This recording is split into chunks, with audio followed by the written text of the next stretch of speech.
చాలా మందికి ఒక సందేహం ఉంటది, కర్మ అంటే ఏంటి, కర్మ సిద్ధాంతం అంటే ఏంటి అని చాలా మంది అనుకుంటూ ఉంటారు. కానీ నేను దాన్ని మాటల్లో కాకుండా ప్రూఫ్లతో సహా చూపిస్తే ఒకసారి చూద్దాం రండి. ఇక్కడ ఉండేది he's an legendary person, he's an inspiration, భారతదేశం గర్వించదగ్గ బ్లడ్ బ్యాంక్ నడుపుతున్నారు. హీజ్ అన్ మెగాస్టార్ చిరంజీవి గారు. ఈ రోజు టాలీవుడ్ లో స్టార్లు అయినోళ్ళు కూడా చిరంజీవి గారిని ఆదర్శవంతంగా తీసుకుని వచ్చిన వాళ్ళే.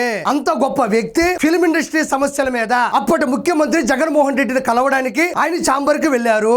వెళ్ళిన తర్వాత ఏం జరిగిందో ఒకసారి చూద్దాం. ఇక్కడ మెగాస్టార్ చిరంజీవి గారు గౌరవంగా నమస్కారం తెలియజేశారు. నమస్కారానికి ప్రతి నమస్కారం భారతీయ సంస్కారం. అది సంస్కారహీనుడికి ఏం తెలుస్తుంది? తిరిగి నమస్కారం పెట్టకపోగా ఎంజాయ్ చేస్తున్నాడు. చిరంజీవి లాంటి వ్యక్తే నాకు దండం పెడుతున్నాడు, నమస్కారం పెడుతున్నాడు, చూస్తున్నారా ప్రజలారా అన్నట్టు దాన్ని వీడియో తీయించి యూట్యూబ్ లో పెట్టించి చిరంజీవి గారిని తక్కువ చేద్దాం అనుకున్నాడు. ఆయన తక్కువ చేయబలే, ఎక్కువ చేయబలే. He's an legendary, he's an megastar. కాకపోతే దీనికి కర్మ సిద్ధాంతానికి ఏంటి సంబంధం అంటున్నారు, అది కూడా చూపిస్తా వినండి. అక్క చెల్లెమ్మల ఓట్లు ఏమయ్యాయో తెలీదు.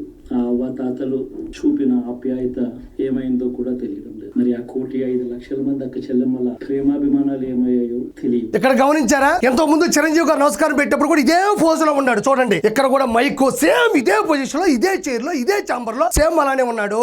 కాకపోతే ఆ రోజు బలుపుతో ఉన్నాడు, ఈ రోజు గెలుపు లేక ఇలా ఉన్నాడు. అక్క చెల్లెల ఓట్లు ఏమైపోయినాయో, అవ్వాతాతల ఓట్లు ఏమైపోయినాయి అంటున్నాడు. ఏమి ఎవరా? ఇదే కర్మ సిద్ధాంతం. Thank you so much.